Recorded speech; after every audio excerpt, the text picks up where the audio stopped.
Integration के अंदर numerator में 1 प्लस लॉग एक्स का होल स्क्वायर है और डिनोमिनेटर में x है dx, इसका तुम्हें इंटीग्रेशन करना है।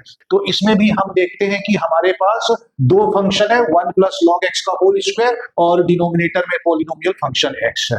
तो जो न्यूमरेटर में फंक्शन है 1 प्लस लॉग एक्स का होल स्क्वायर, तो ये स्टैंडर्ड फॉर्म में नहीं है, बल्कि ये फंक्शन ऑफ फंक्शन के फॉर्म में है। कैसे है फंक्शन ऑफ फंक्शन के फॉर्म में? तो देखो यहाँ पे वेरिएबल की पावर कांस्टेंट है, तो उसका जो स्टैंडर्ड फॉर्म, सिंपलेस्ट फॉर्म होना चाहिए, वो होना चाहिए किसी वेरिएबल की पावर 2, मतलब t की पावर 2।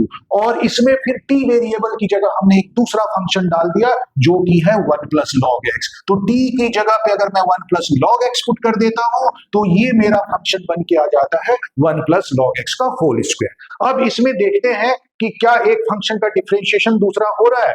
तो क्योंकि मैं देख रहा हूं कि इनर फंक्शन जो है वो 1 प्लस लॉग एक्स है और 1 प्लस लॉग एक्स का डिफरेंशिएशन करोगे तो क्या मिलेगा? ध्यान दो कि डिफरेंशिएशन क्या होता है लॉग एक्स का, 1 का तो 0 हो जाएगा, और log x का डिफरेंशिएशन क्या होता है? वो होता है 1 by x। और देखो 1 by x जो है एज ए फैक्टर, न्यूमरेटर के हिसाब से देखें, न्यूमरेटर के रिलेटिव में देखें तो 1 by x as a factor present है।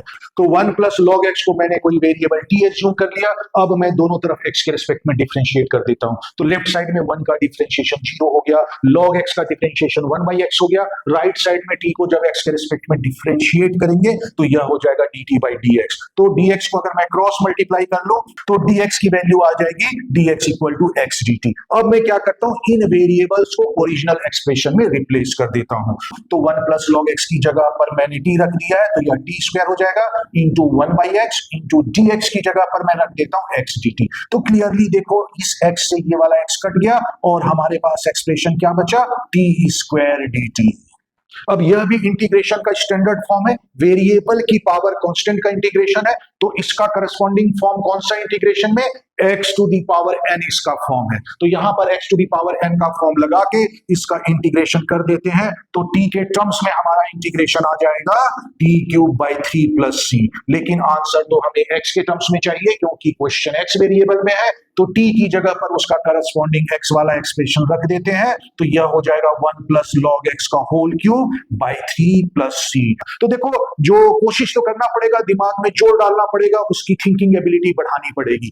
और अगर तुम्हें थोड़ा थोड़ा भी समझ में आ रहा है तो कोशिश करते रहो, और एक बार जब समझ में आ जाए तो इंटीग्रेशन की पूंछ पकड़ लेना, और उसके बाद इंटीग्रेशन तुम्हें गिरे पड़े कैसे भी ले जाए, तुम पूंछ मत छोड़ना, उसके साथ गिरते पड़ते जाने लगना। कहां तक भागेगा, एक बार तुम्हारे अंडर में तो आएगा ही ना।